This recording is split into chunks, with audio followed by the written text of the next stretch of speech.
Update tayo sa aktibidad ng Bulkan Taal at ang volcanic smog emission ito with Dr. Teresito Bacolcol. Doktor, magandang araw po. Magandang umaga rin po sa inyo, sir. Opo, sir, kumusta na po ang activities na pinapakita po ng Taal Volcano at nasa anong alert level na po tayo ngayon? Ang Taal? Again, alert, Taal Volcano is still on alert level 1 since July 2022 and as of 5 a.m. yesterday to 5 a.m. today, wala pong volcanic earthquakes na inaitala sa namin, pero meron po tayong voluminous steam activity na umabot po ng 2,400 meters kahapon.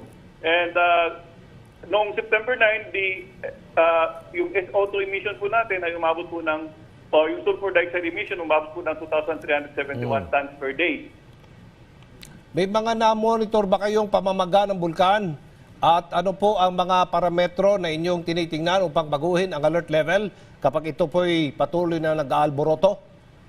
Yung tinitingnan po natin ngayon, for example, wala pong masyadong lindol. Katulad nga po ng sasabi ko kanina, since yesterday and kahapon, naitala lang po namin, wala pong naitalang lindol. This is in contrast to the 6 volcanic tremors that we recorded between September 9 and September 10. Pakipaliwanag po sa ating mga tagapakinig at mga tagapanood, ano ba itong volcanic smog? Ano po posibleng epekto nito sa kalusugan ng tao, Doktor?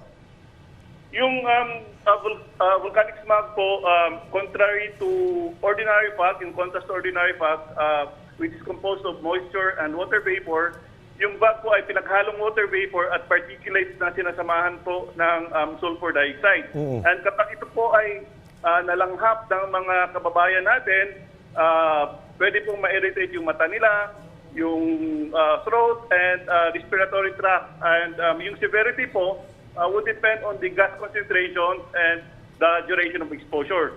So yung mga tao particularly sensitive to fog are those with health conditions such as asthma, yung may lung disease, at saka heart disease, at saka yung mga matatanda, yung pregnant women, at saka yung mga bata. Ito ba paglalabas ng sulfur dioxide ay kasi taas pa din ng inilabas nitong mga nakarang linggo, Doktor? At gaano po kalawak ang mga lugar na apektado po sa paligid ng Taal? In fact po, yung sulfur dioxide na nilalabas niya ngayon, mababa lang po ito. It's just 2,371 tons per day. May mga instances po in the past na umabot po ito ng 20,000 tons per day. Ang nangyari lang po kasi dito, kahit hindi po siya gaanong marami, hindi po makataas yung sulfur dioxide because of thermal inversion. Ito po yung tinatawag ng PACASA na thermal inversion. Kaya po nagkakasmog din po rito sa Metro Manila because of thermal inversion. Ito po is a weather situation where a layer of warm air would sit on top of cooler air near the ground. So as a result, natatrap sa baba yung pollution at saka katulad ng nangyari dito, yung sulfur dioxide. May tanong po si Earl Tobias ng IBC 13. Sa palagay po ng ahensya, handa ba Pilipinas kung sakaling makaranas ng malakas na lindol na kasing lakas po ng nangyari doon sa Morocco nitong nakarang araw? I think we're much more prepared now than before, say 20 or 30 years ago. And aware po yung mga tao ngayon. Isa po sa mga dahilan dito is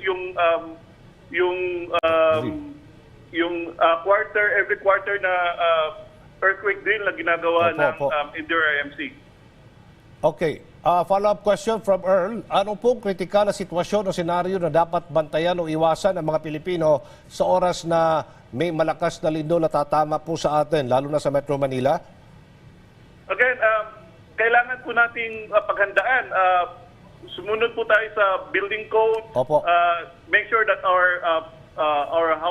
we follow the minimum engineering standards. And maghanda po tayo ng mga kagamitan katulad po ng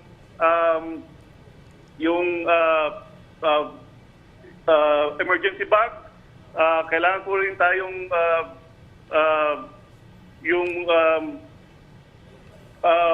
may sapat po tayo na pagkain that would last for at least 3 days. Okay.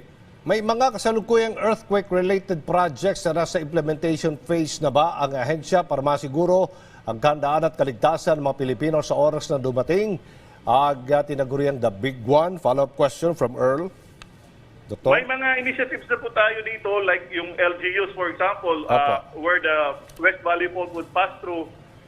Yung LGU ng Quezon City for example is meron sila mga projects and constantly ni-remind nila yung mga homeowners and residents transected by the West Valley Fault to move out and transfer away from the fault line. Yung, for example, yung LGUs of Pasig and Makati are also taking initiatives to delineate the 5-meter buffer zone, and yung Muntinlupa, nag-pass po sila ng local ordinance noong 1998 and granting tax relief, granting financial assistance as well as land where the affected parties of individuals may transfer.